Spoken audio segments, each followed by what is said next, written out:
Hello दोस्तों, मैं Jayant Kumar universe classes में आपका स्वागत करता हूं। दोस्तों, आज मैं आपके लिए 10वीं कक्षा का जो प्रकाश का परावर्तन पढ़ रहे थे उसका कुछ क्वेश्चन आंसर, न्यूमेरिकल एंड कुछ ऑब्जेक्टिव प्रश्न लेकर आए हैं। तो चलिए हम लोग शुरू करते हैं। तो सबसे पहले कुछ इम्पॉर्टेंट फैक्ट जो हम लोग पूरा प्रकाश का परावर्तन पढ़े हैं वो चैप्टर का कुछ महत्वपूर्ण पॉइंट आपका दिया हुआ है। तो चलिए हम उसको पढ़कर, समझकर और उसे अच्छे से याद करते हैं। तो चलिए हम शुरू करते हैं। तो प्रकाश एक विद्युत चुम्बकीय तरंग है। प्रकाश क्या है? तो प्रकाश एक विद्युत चुम्बकीय तरंग है और प्रकाश ऊर्जा का ही एक रूप है। तो अगर क्वेश्चन आपसे पूछेगा कि प्रकाश क्या है, तो आप लोग बताइएगा कि प्रकाश विद्युत चुम्बकीय तरंग है एवं प्रकाश ऊर्जा का ही रूप है। ठीक है। प्रकाश का जो वेग होता है 3 × 10⁸ मीटर पर सेकंड होता है। अगर आपसे पूछेगा कि प्रकाश का चाल या प्रकाश का वेग कितना होता है, तो आपको बताना है 3 × 10⁸ मीटर पर सेकंड। या कोई पूछेगा कि निर्वात में प्रकाश का चाल कितना होता है, तो भी हम लोग बताना है 3 × 10⁸ मीटर पर सेकंड। ठीक है। देखिए, प्रकाश समदैशिक एवं समांगी माध्यम में सरल रेखा में गमन करता है। तो पूछता है कि प्रकाश कैसी रेखा में गमन करता है, तो प्रकाश सरल रेखा में गमन करती है। ठीक है। और जब सरल रेखा में गमन करती है उसे हम ऋजु रेखीय संचरण सिद्धांत कहते हैं। इसे हम क्या कहते हैं? ऋजु रेखीय संचरण सिद्धांत कहते हैं। प्रकाश गमन पथ की दिशा को किरण कहते हैं। जो प्रकाश जिस दिशा या जिस पथ पर चलती है उसे हम क्या कहते हैं? मान के चलिए एक पथ है। ये क्या है? पथ मतलब रास्ता। तो प्रकाश का गमन पथ की दिशा को क्या कहते हैं? किरण कहते हैं। ठीक है। वे पदार्थ जो स्वयं प्रकाश उत्सर्जित करते हैं उसे क्या कहते हैं? आत्मदीप्त कहलाते हैं। वैसा क्या कहलाते हैं? आत्मदीप्त पदार्थ कहलाता है। जैसे आपका मतलब जो सूर्य है वो कैसा है? तो आत्मदीप्त है। जितना ही आसमान में तारा दिखता है वो कैसा है? आत्मदीप्त है। हम एक कीड़ा को देखते हैं जिसका नाम है जुगनू, तो वो भी क्या है? वो आत्मदीप्त है क्योंकि वह स्वयं प्रकाश निकालता है। तथा जो पदार्थ प्रकाश नहीं उत्सर्जित करते हैं अदीप्त कहलाते हैं। जो पदार्थ प्रकाश उत्सर्जित नहीं करते हैं वो क्या कहलाते हैं? अदीप्त कहलाते हैं। ठीक है। जैसे में आपका जो भी पदार्थ आपको दिख रहा है, मतलब घर की बहुत सारी वस्तु हो जाएगी। उसके बाद आपका मेन रूप से चंद्रमा भी अदीप्त है, लेकिन सूर्य के प्रकाश में क्या होता है? चमकता है। जितना ग्रह है जो हम लोग को पृथ्वी, शुक्र, मंगल etc, ये सब क्या है? ग्रह है। तो ये सभी क्या है? अदीप्त पदार्थ है क्योंकि इसके पास स्वयं प्रकाश नहीं है। ठीक है। प्रकाश के किरणों का पहले माध्यम में वापस लौटने की क्रिया को प्रकाश का परावर्तन कहते हैं। तो आपसे पूछेगा कि प्रकाश का परावर्तन किसे कहते हैं, तो हम लोग को बताना है कि जब प्रकाश की किरण किसी सतह पर आती है, मान चलिए कोई चिकनी सतह है। ठीक है। ये क्या है? चिकनी सतह है। तो जब कोई प्रकाश की किरण कोई चिकनी सतह पर आती है, उसके बाद उसी सतह से वापस उसी दिशा में लौट जाती है, तो इस घटना को क्या कहते हैं? प्रकाश का परावर्तन कहते हैं। जब कोई प्रकाश किसी चिकनी सतह पर आती है और वापस उसी दिशा में लौट जाती है, उसे हम क्या कहते हैं? इस घटना को प्रकाश का परावर्तन कहते हैं। ठीक है। प्रकाश के परावर्तन का कितने नियम है? तो प्रकाश के परिवर्तन का 2 नियम है। ठीक है। आपतन कोण परावर्तन कोण के बराबर होते हैं। तो देखिए, हम लोग यहाँ पर देखे थे प्रकाश का परावर्तन कि जब कोई प्रकाश कोई चिकनी सतह पर आती है और पुनः उसी दिशा में वापस चली जाती है तो उसे प्रकाश का परावर्तन कहते हैं।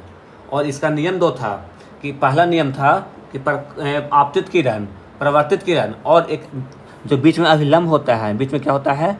अभिलंब। ये तीनों एक ही तल में होते हैं। और आपतन कोण और ये हो जाएगा परावर्तन कोण, दोनों आपस में बराबर होते हैं। तो हम लोग कहेंगे कि आपतन कोण किसे कहते हैं, परावर्तन कोण किसे कहते हैं? तो आपतित किरण और अभिलंब के बीच का बना कोण को आपतन कोण कहते हैं। और परावर्तित किरण, ये हो जाएगा आपका परावर्तित किरण और ये हो जाएगा अभिलंब। तो परिवर्तित किरण और अभिलंब के बीच का बना कोण को क्या कहते हैं? परिवर्तन कोण कहते हैं। और दोनों आपस में क्या होता है? बराबर होता है। अगर पहले का वीडियो नहीं देखे हैं तो आप एक नंबर से वीडियो से देखकर लास्ट वीडियो तक आप लोग देख लीजिए, जिससे आपको पूरा समझ में आ जाएगा। ठीक है। प्रतिबिंब कितने प्रकार के होते हैं? तो प्रतिबिंब 2 प्रकार की होती है। एक होता है वास्तविक प्रतिबिंब और एक होता है काल्पनिक प्रतिबिंब। तो सबसे पहले हम जानेंगे कि प्रतिबिंब बनने के लिए कितने किरण का जरूरत पड़ता है। तो प्रतिबिंब बनने के लिए कम से कम 2 किरण की जरूरत पड़ती है। कम से कम 2 किरण की जरूरत पड़ती है। और वास्तविक प्रतिबिंब किसे कहते हैं और आभासी प्रतिबिंब या काल्पनिक प्रतिबिंब किसे कहते हैं? तो वास्तविक प्रतिबिंब जब 2 प्रकाश की किरण किसी जगह पर कटती है तो उसे वास्तविक प्रतिबिंब करती है, और जहाँ पे कटती हुई प्रतीत होती है उसे हम क्या कहते हैं? काल्पनिक प्रतिबिंब कहते हैं। वास्तविक प्रतिबिंब हमेशा उल्टा होता है और काल्पनिक प्रतिबिंब हमेशा सीधा होता है। हम लोग जाने थे कि जहाँ पे हम कल्पना करेंगे हमेशा सीधा कल्पना करेंगे, तो इसलिए जहाँ भी काल्पनिक या कल्पना के बात आए वहाँ हमेशा सीधा करना है। तो काल्पनिक प्रतिबिंब हमेशा सीधा बनता है और वास्तविक प्रतिबिंब हमेशा उल्टा बनता है। समतल दर्पण द्वारा बना प्रतिबिंब काल्पनिक, सीधा एवं वस्तु के समान आकार का होता है। और इसी में एक और जोड़ लीजिए कि पार्श्व उल्टा होता है। पार्श्व उल्टा होता है। तो सबसे पहले आप ये जानिए कि समतल दर्पण कौन सा दर्पण को कहेंगे। तो घर में जो हम आईना देखते हैं वो आपका समतल दर्पण है। तो उसमें कैसा प्रतिबिंब दिखता है? तो उसमें सीधा दिखता है, काल्पनिक दिखता है और वस्तु के समान आकार का दिखता है और पार्श्व उल्टा दिखता है। और पार्श्व उल्टा कहने का मतलब है कि हम दाहिना हाथ दिखाते हैं तो बायां हाथ दिखता है, यही आपका पार्श्व उल्टा है। गोलीय दर्पण के ज्यामितीय केंद्र को ध्रुव कहते हैं। गोलीय दर्पण के ज्यामितीय केंद्र को क्या कहते हैं? ध्रुव कहते हैं या पोल कहते हैं, जिसे हम P से सूचित करते हैं। ठीक है। दर्पण की सभी दूरियां दर्पण के ध्रुव से मापी जाती है। मान के चलिए कोई एक दर्पण लिए, ठीक है, कोई एक दर्पण लेते हैं। मान के चलिए ये आपका समतल दर्पण हो गया। समतल दर्पण आपका क्या होता है? सीधा होता है। एक समतल दर्पण हो गया, बीच में क्या हो जाएगा? बीच में आपका पोल हो जाएगा। तो जितना भी दूरियां लेंगे या तो बाएं साइड या दाहिना साइड, ये आपको कहाँ से लेंगे? जो दर्पण का ध्रुव होता है वहाँ से हम लेंगे। ठीक है। जिस दर्पण का प्रवर्तक सतह किसी खोखले गोले का एक भाग है उसे हम गोलीय दर्पण कहेंगे। ठीक है। अवतल दर्पण का फोकस वास्तविक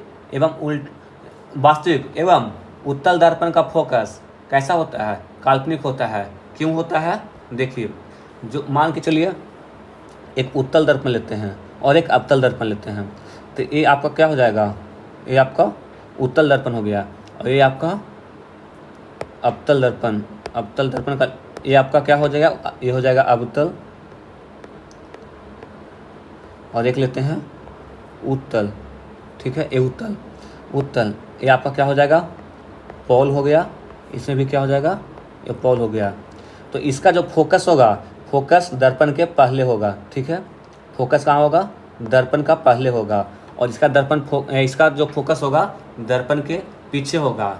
और जो अवतल दर्पण में जो फोकस होता है वास्तविक बनता है, और जो उत्तल दर्पण होता है उसमें फोकस कैसा बनता है? काल्पनिक बनता है। क्यों बनता है? क्योंकि कुछ प्रकाश पीछे टकराकर जाती है, उसके बाद फोकस का निर्माण होता है। ठीक है। नेक्स्ट, दर्पण के ध्रुव एवं फोकस के बीच को दूरी को फोकस दूरी या फोकसांतर कहते हैं। तो आपको हम पढ़ाए थे कि दर्पण में ध्रुव और फोकस के बीच की दूरी को क्या कहते हैं? तो फोकस दूरी कहते हैं। ठीक है। अवतल दर्पण को अभिसारी दर्पण कहते हैं। अवतल दर्पण को अभिसारी का मतलब एक जगह प्रकाश को मिलाना। ठीक है। और उत्तल दर्पण का अपसारी कहते हैं। दोनों का यूज कहाँ कहाँ है ये हमको बताए थे आपको कि अवतल दर्पण को दाढ़ी बनाने में या गाड़ी का हेडलाइट में, और उत्तल दर्पण का कहाँ करेंगे? जहाँ प्रकाश को फैलाना हो, जैसे मोबाइल का फ्लैश में। गोलीय दर्पण की फोकस दूरी एफ। ठीक है। फोकस दूरी को एफ से हम सूचित करते हैं। वक्रता त्रिज्या आर से सूचित करते हैं कि आधी होती है। यानी अब हम लोग सिद्ध किए थे कि एफ इक्वल टू R/2। ठीक है। अवतल दर्पण का उपयोग सोलर कुकर में करते हैं, हजामती दर्पण में करते हैं, गाड़ियों की अग्रदीप में किया जाता है। ठीक है। उत्तल दर्पण का उपयोग साइड मिरर, जो गाड़ी का साइड मिरर होता है उसमें किया जाता है। दर्पण सूत्र होता है 1/v plus 1/u equal to 1/f, जहाँ u क्या है, u वस्तु का दूरी है, v प्रतिबिंब दूरी है और f फोकस दूरी है।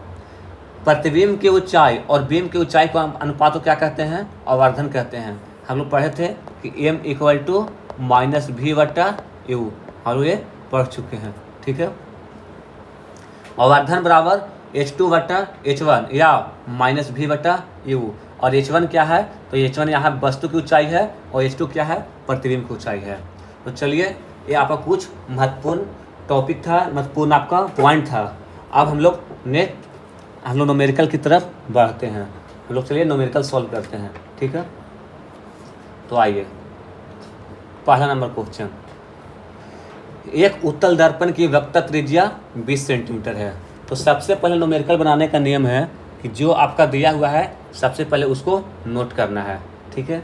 तो आपका दिया है वक्रता त्रिज्या, तो सबसे पहले नोट करिए वक्रता त्रिज्या, यानी कि आर आपका कितना दिया है, आर आपका 20 सेंटीमीटर दिया है, 20 सेंटीमीटर दिया है। तो यहाँ से आपका क्या हो जाएगा, यहाँ से आपका फोकस हो जाएगा कितना, 10 सेंटीमीटर, ठीक है। उसके बाद का है दर्पण से 12 सेंटीमीटर दूर स्थित बिंब का प्रतिबिंब का स्थान, प्राकृतिक एवं आवर्धन बताए हैं। तो कहाँ है, दर्पण से 12 सेंटीमीटर दूरी पर स्थित बिंब का प्रतिबिंब का स्थान पूछा है, ठीक है। तो यहाँ पे हम देखेंगे यू दिया है आपको कितना, यू दिया है 12 सेंटीमीटर। अब यहाँ पे हम देखेंगे कौन प्लस होगा कौन माइनस होगा। तो आपका कैसा दर्पण है, दर्पण आपका उत्तल है। तो उत्तल दर्पण में जो फोकस होता है वो कैसा होता है, पॉजिटिव होता है। उत्तल दर्पण में फोकस क्या होता है, पॉजिटिव। और वस्तु जो होगा, वस्तु का दूरी, चाहे उत्तल हो या अवतल हो या समतल हो, कोई भी दर्पण हो उसमें वस्तु का दूरी हमेशा निगेटिव होगा। तो हम लोग u बराबर क्या मानेंगे, u बराबर -12 सेंटीमीटर, ठीक है। तो हम लोग दर्पण सूत्र लगाते हैं। दर्पण सूत्र क्या होता है, 1/f equal to 1/v plus 1/u, ठीक है।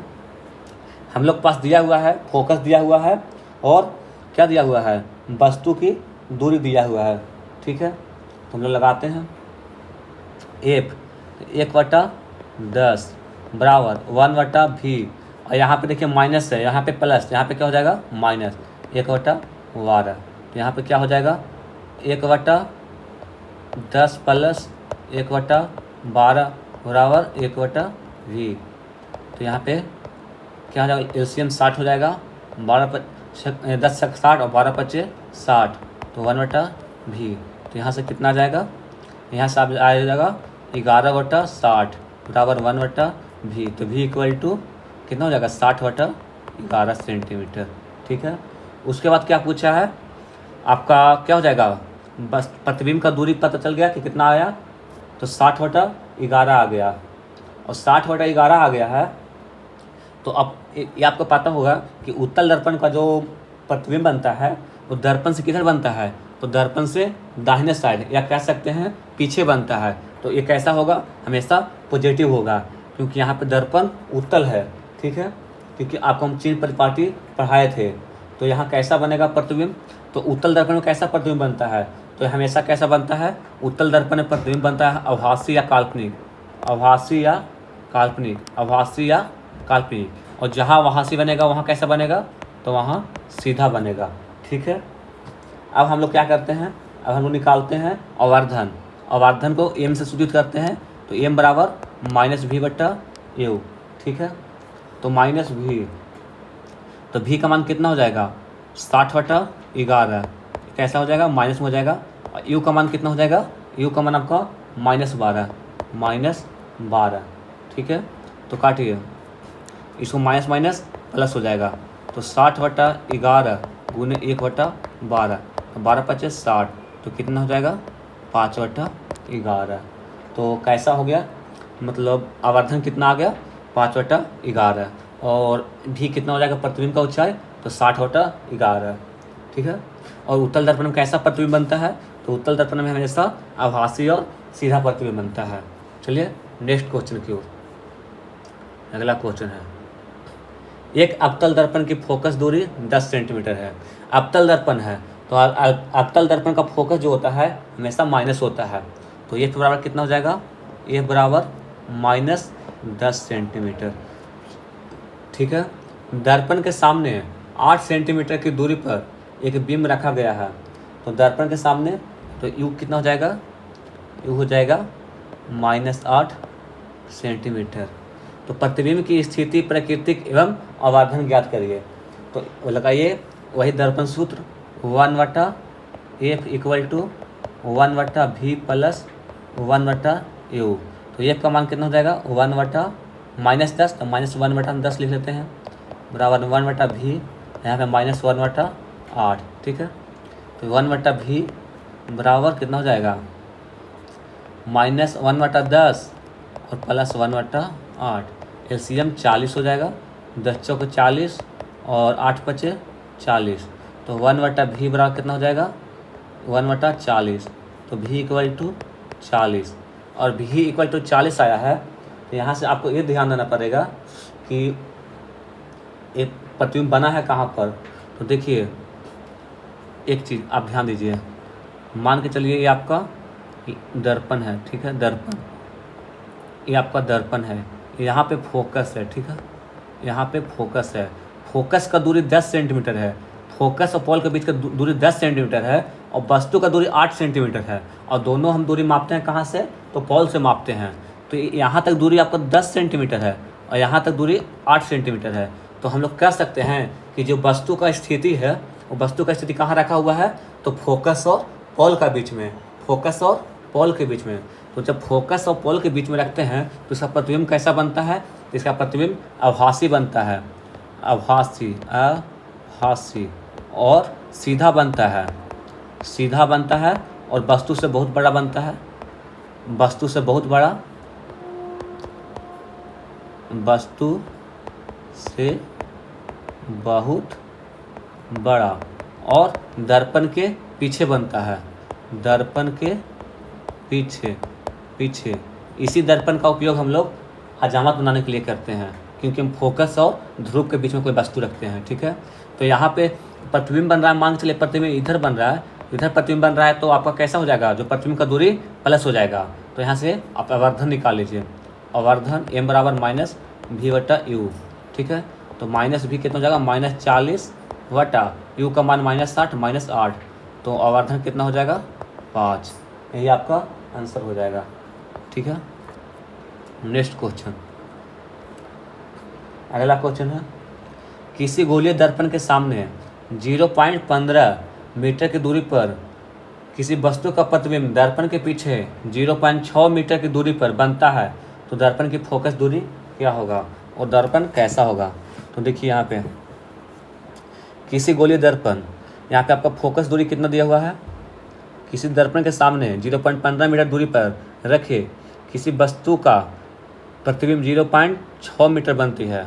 तो यहाँ पे आप देखिए ये आपका u दिया हुआ है, तो u कितना दिया हुआ है, 0.15 मीटर, 0.15 मीटर। इसको हम अगर सेंटीमीटर में चेंज करेंगे तो कितना हो जाएगा, 15 सेंटीमीटर। और वस्तु का दूरी कैसा होता है, तो वस्तु का दूरी हमेशा नेगेटिव होता है। ठीक है। उसके बाद हम भी मानते हैं, तो भी कैसा हो जाएगा, तो भी है कितना हो जाएगा, भी यहाँ पे 0.60 मीटर या 6 मीटर में लिख सकते हैं, बराबर 60 सेंटीमीटर, 60 सेंटीमीटर। अब हम इसको भी माइनस लिखेंगे कि प्लस लिखेंगे ये तो आपका पता नहीं है, लेकिन यहाँ से आपको ये पता है कि जो प्रतिबिंब बन रहा है वो वस्तु से कितना बन रहा है, तो वस्तु से 4 गुना बन रहा है। देख रहे हैं, जो वस्तु का दूरी 15 है और प्रतिबिंब का दूरी 60 है, तो हम लोग कह सकते हैं कि जो प्रतिबिंब बन रहा है वस्तु से बहुत बड़ा बन रहा है, प्रतिबिंब बन रहा है वस्तु से बहुत बड़ा बन रहा है। यानी कि प्रतिबिंब वस्तु से बहुत बड़ा बनने का कारण है कि ये आपका जो वस्तु है फोकस और पॉल के बीच में रखा हुआ है। कहाँ रखा हुआ है, मान के चलिए यहाँ पे आपका दर्पण है और ये आपका पॉल है और ये आपका फोकस है, तो वस्तु आपका फोकस और पॉल के बीच में रखा हुआ है। और तो प्रतिबिंब कैसा बन रहा है, तो प्रतिबिंब बहुत बड़ा बन रहा है, यानी कि पीछे बन रहा है। इधर, तो इधर क्या हो जाएगा पॉजिटिव, तो यहाँ पे भी क्या हो जाएगा, भी आपका पॉजिटिव हो जाएगा। तो यहाँ से एफ निकालने के लिए दर्पण सूत्र लगाइए, 1/f equal to 1/v plus 1/u, ठीक है। तो 1/f निकालना है तो एक छोड़ दीजिए, 1/v माइनस 1/15, क्योंकि यहाँ पे माइनस आपका, यहाँ पे एलसीएम 60, यहाँ पे 1, यहाँ -4 हो जाएगा। तो 1/f इक्वल टू कितना हो जाएगा, -3/60। तो f equal to -20, f equal to क्या हो जाएगा, -20। तो दर्पण कैसा है, तो दर्पण अवतल है, क्योंकि अवतल दर्पण का ही फोकस क्या होता है, नेगेटिव होता है। तो दर्पण कैसा है, तो दर्पण अवतल है, अवतल है, क्योंकि अवतल दर्पण का ही फोकस क्या होता है, नेगेटिव होता है, ठीक है। और भी कुछ पूछा है और इसमें नहीं पूछा है। तो दर्पण कैसा है, तो दर्पण अवतल है, क्योंकि इसका फोकस -20 आया है। तो -20 आने का मतलब अवतल दर्पण का ही फोकस माइनस होता है, ठीक है। नेक्स्ट क्वेश्चन है 15 सेंटीमीटर फोकस दूरी वाले गोलीय दर्पण के सामने वस्तु को कहाँ रखें कि उसका 3 गुना प्रतिबिंब बने, ठीक है। कैसा पूछा है, 3 गुना। तो हम मान के चलिए, सबसे पहले यहाँ पे 2 केस बनेगा। एक केस बनेगा आपका अवतल दर्पण में और एक उत्तल दर्पण में, मतलब अब उत्तल दर्पण में सॉरी, एक काल्पनिक में और एक वास्तविक में। तो पहले हम वास्तविक प्रतिबिंब के लिए बनाते हैं, उसके बाद काल्पनिक प्रतिबिंब के लिए बनाते हैं। तो वास्तविक प्रतिबिंब के लिए तो कैसा बोला है, 3 गुना प्रतिबिंब। 3 गुना प्रतिबिंब कहने का मतलब जो प्रतिबिंब का ऊंचाई है वस्तु की ऊंचाई का 3 गुना है। तो यहाँ पे आवर्धन हम लोग निकालते हैं। तो आवर्धन बराबर क्या होता है, आवर्धन बराबर यही ना होता है कि -v/u दर्पण में m इक्वल टू, एम को हम आवर्धन बोलते हैं, -v/u, यानी कह सकते हैं कि क्या हो जाएगा, ये 3 गुना है तो m इक्वल टू कितना है, तो 3 गुना है, तो -3। m इक्वल टू कितना दिया हुआ है, -3 दिया हुआ है, ठीक है। तो ये हम लिख सकते हैं कि -3 बराबर क्या लिख सकते हैं, -v/u। तो ये आपका क्या हो जाएगा, माइनस माइनस कट जाएगा, v इक्वल टू 3u, ठीक है। v इक्वल टू कितना हो जाएगा, 3u। अब हम लगाते हैं दर्पण सूत्र, 1/f बराबर क्या होता है, 1/v प्लस 1/u। 1/f 1/15 बराबर 1/v, v क्या हो जाएगा, v बराबर क्या है, 3u, v बराबर 3u प्लस 1/u। यहाँ पे 3u एलसीएम हो जाएगा, 1 प्लस 3 बराबर 1/15, 3 × 5 = 15। तो u इक्वल टू कितना आ जाएगा, 20 सेंटीमीटर। तो u बराबर कितना आ गया, u बराबर आपका आ गया 20 सेंटीमीटर। तो u हमेशा क्या होता है, नेगेटिव होता है, u हमेशा नेगेटिव होता है। तो u इक्वल टू -20 सेंटीमीटर आया है, तो भी कितना आ जाएगा, ऐसे भी यहाँ पे निकालने का जरूरत नहीं है। ये क्या आया है, ये आपका वास्तविक केस में आया है, वास्तविक कैसा केस में आया है, वास्तविक केस में आया है, ये आपका वास्तविक केस में आया है, वास्तविक केस में, ठीक है। अब हम देखते हैं काल्पनिक केस में। काल्पनिक, जब हम काल्पनिक में लेते हैं तो काल्पनिक में लेंगे तो क्या हो जाएगा, m बराबर +3 लेते हैं, वहाँ -3 लिए थे तो यहाँ +3 लेंगे, ठीक है। तो m बराबर क्या होता है, -v/u बराबर 3। तो यहाँ पे क्या हो जाएगा, v इक्वल टू -3u, ठीक है। उसके बाद यहाँ से हम दर्पण सूत्र लगाते हैं, 1/f equal to 1/v plus 1/u। यहाँ से एक आपका कितना दिया हुआ है, 15 सेंटीमीटर, 1/15 बराबर 1/ आपका v आ जाएगा -3u प्लस 1/u। तो यहाँ पे क्या करिए, 1/15 बराबर, यहाँ पे एलसीएम लीजिए 3u, यहाँ कितना हो जाएगा, -1 प्लस यहाँ यू से यू कैंसिल हो जाएगा तो कितना बच जाएगा 3। यहाँ से यहाँ यू 3 5 15 कट जाएगा, ठीक है। तो ऊपर कितना जाएगा, ऊपर 2 आ जाएगा, तो यू बराबर कितना आ जाएगा, तो यू बराबर यहाँ पे 10 आ जाएगा। तो यू तो हमेशा माइनस में होता है, तो यू हमें आपका -10 सेंटीमीटर हो जाएगा, ठीक है। उसके बाद क्वेश्चन क्या बोला है, फोकस दर्पण के सामने कहाँ रखा जाए। तो वस्तु कहाँ रखना है, तो वस्तु को एक 20 सेंटीमीटर की दूरी पर रखना है और एक 10 सेंटीमीटर का रखना है। अब बोलेगा वास्तविक प्रतिबिंब के लिए बोलेगा, तो वास्तविक प्रतिबिंब के लिए 20 सेंटीमीटर पर रखना है और काल्पनिक प्रतिबिंब के लिए 10 सेंटीमीटर रखना है, ठीक है। लेकिन यहाँ बोला नहीं है, तो जो आपका ऑप्शन रहेगा वही आपको मारना है। अगर आपको मतलब 5 नंबर में क्वेश्चन आता है तो आपको दोनों सॉल्व करना पड़ेगा, ठीक है। नेक्स्ट क्वेश्चन है 10 सेंटीमीटर फोकस दूरी वाले अवतल दर्पण से 15 सेंटीमीटर की दूरी पर एक 5 सेंटीमीटर लंबी वस्तु रखी गई है। वस्तु का प्रतिबिंब का स्थान तथा आकार निकालें। तो देखिए फोकस कितना दिया हुआ है, फोकस आपका 10 सेंटीमीटर दिया हुआ है, फोकस आपका 10 सेंटीमीटर है। यू बराबर कितना दिया हुआ है, यू बराबर -15 सेंटीमीटर हो जाएगा, ठीक है। और वस्तु क्या दिया हुआ है, आपका वस्तु का ऊंचाई दिया हुआ है। तो पहले यहाँ से आपका भी निकालिए पहले। तो 1/F = 1/V प्लस 1/U।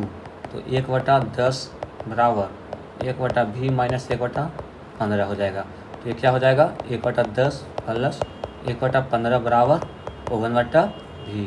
तो 1/V = क्या आ जाएगा, LCM 30 आ जाएगा, 3 + 2 तो 5 हो जाएगा। तो 5 6 × 30, तो V = 6 सेंटीमीटर। आप कैलकुलेशन कर लीजिएगा, 6 आ जाएगा, ठीक है। कितना आ जाएगा, 6 आ जाएगा। थोड़ा सा लगता है एक मिनट यहाँ पे हम लोग सही रखे हैं। यहाँ पे हम लोग 1/F बराबर 1/V प्लस 1/U, ये सही है। तो क्या हो जाएगा 1/V -15। और फोकस क्या दिया हुआ है, अवतल दर्पण है। देखिए ये अवतल दर्पण है, हम लोग ले लिए थे उत्तल दर्पण। तो अवतल दर्पण क्या होता है, फोकस माइनस होता है, तो ये आपका माइनस हो जाएगा। यहाँ भी माइनस हो जाएगा, तो ये आपका कितना हो जाएगा, ये आपका माइनस हो जाएगा। तो आपका कितना हो जाएगा, यहाँ पे आपका ऐसे नहीं होगा, ठीक है, क्योंकि दर्पण अवतल है। तो यहाँ पे 1/V बराबर -1/30। तो V बराबर -30 सेंटीमीटर, यानी कह सकते हैं जो प्रतिबिंब बना है मतलब दर्पण के आगे बना है, ठीक है। उसके बाद हम लोग देखते हैं प्रतिबिंब का आकार। आवर्धन बराबर होता है प्रतिबिंब की ऊंचाई बटा वस्तु की ऊंचाई। तो आवर्धन के लिए सबसे पहले आपको निकालना m बराबर कितना हो जाएगा, तो आपका -V/U। तो -V कितना हो जाएगा, -30 और फिर माइनस इंटू -15।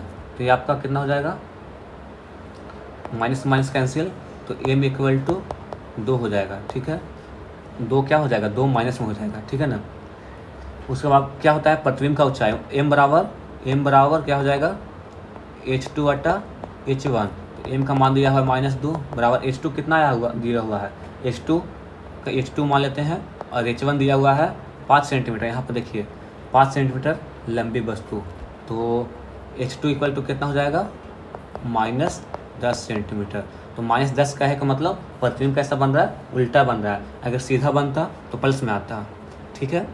आज हम ये क्लास यहीं पे मतलब यहीं तक क्लास रखते हैं। अगले क्लास में इसके आगे हम बता देंगे, ठीक है। थैंक यू, जय हिंद, जय भारत।